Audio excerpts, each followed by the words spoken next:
I'm Diane Rosignolo with NAREIT, and in conjunction with NAREIT's REIT World, I'm here today with Owen Thomas, CEO of Boston Properties.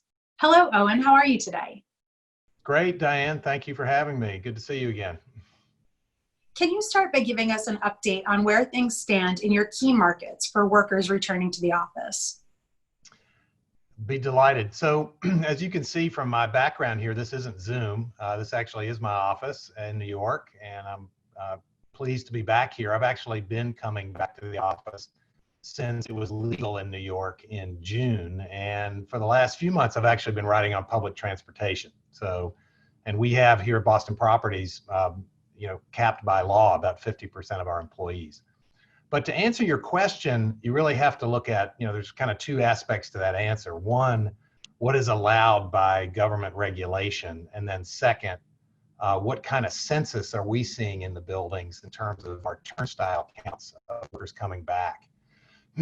So in terms of government regulation, we're in coastal markets. So what we have today is New York and Boston are capped at 50% occupancy.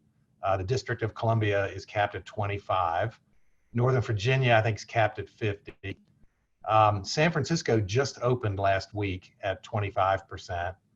New Jersey is opening, I believe, next week, and then LA is still closed. So those are caps set by local government for health security reasons. So then the next question is, well, are people really coming back, and how are you measuring that? So we have turnstile counts for many of our buildings. And so we compare those visits to the peak back in February. And right now, it's pretty low. Boston is at 8%, and it's kind of flat. Washington, we don't have data, but we think it's probably in the lower than 10% range. Northern Virginia is probably a little bit higher. New York has been creeping up the most. It's been going up about 1% a week, and it's at about 16 or 17% now. However, with the recent increase in infections, Boston or New York is kind of capped out at 16, 17%. And then San Francisco, given that it just opened, is actually lower than 8. So clearly those census numbers are on the low side right now. And what factors do you think need to be in place to see office occupancy in cities to return to close to pre-pandemic levels? Yeah. Well, look, I think the most important thing is employees and employers have to feel safe. And we've got to get the virus infection rates down around the country. The virus obviously started in New York and on the East Coast. Now it's nationally at all-time highs, although it is more centered in the Midwest. And the level of new infections per unit of population is actually a lot lower in our markets than it is for national averages.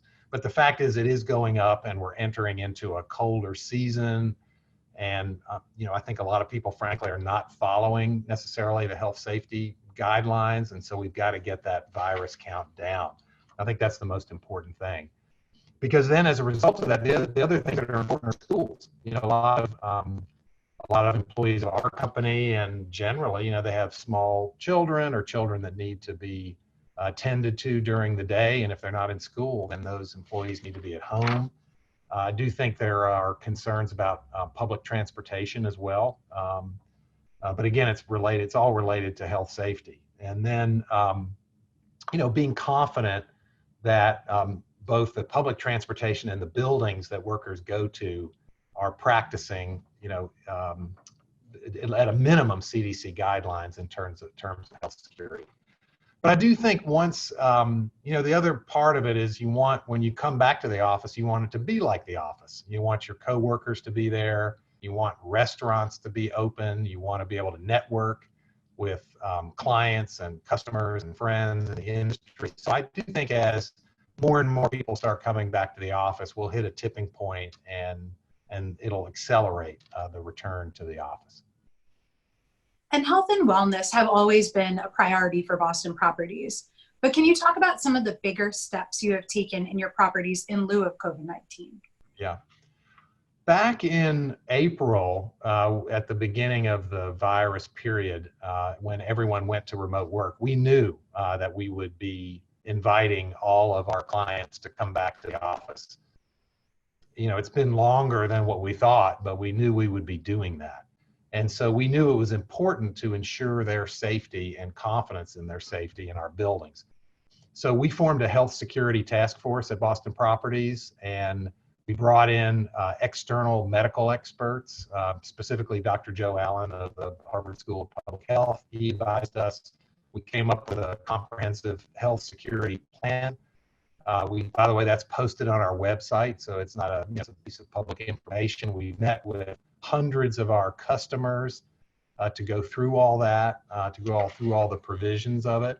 And I think it's been an important part of us communicating to our customers that, you know, their office buildings are as safe as we can make them. And the way to think about the pieces of that plan are, you know, think about how the virus is transmitted. You know, the most frequent way that the virus is transmitted is direct contact.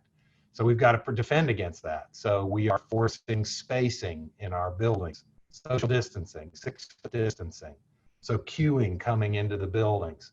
If you go on an elevator of a certain size, only 4 people can fit in an elevator. If we've got dispatch elevators, we don't necessarily put a lot of people into one elevator. We spread them out amongst the various elevators. That's clearly a very important part of the whole thing. And then also on direct transmission, wearing masks, washing your hands, having hand sanitizer everywhere. That's critically important. So the second transmission method is through surfaces, virus that gets left on a surface. So the second important part of the health safety protocols are cleaning and disinfection, you know, particularly for high touch surfaces, doing that on a very frequent and periodic basis. So we've put all those plans into place. Also, as much as possible, putting in place touchless controls. So for the elevator, you know, badging the elevator sequence, bathrooms, you know, we here at Boston Properties, we've made our bathrooms touchless, so no one has to open the door themselves. They can just wave their hand over a reader. And then the third area of transmission, which is less proven, is aerosol. So making sure that you've got enough air recharge and recirculation in your buildings, and also having minimum filtration as established by ASHRAE standards. That's also been critically important. So, you know, those are all the various pieces. I would also say, you know, as a landlord, we're responsible for the base building, but our customers are responsible for their spaces. So we take care of our customers when they walk in the door. By the way, many of our buildings in Boston and New York also have thermal screening. We don't have that everywhere, but we have it in Boston and New York. And then we take care of you as you go to the elevator, but then once you get into your workspace, those spaces are controlled by our customers. And so it's also important that they have all these health security protocols in the way they're managing their space. Oh, and thank you so much for your time today. Terrific. Well, Diane, it's a pleasure to be with you again. Thank you very much. For more from REIT World, visit REIT.com.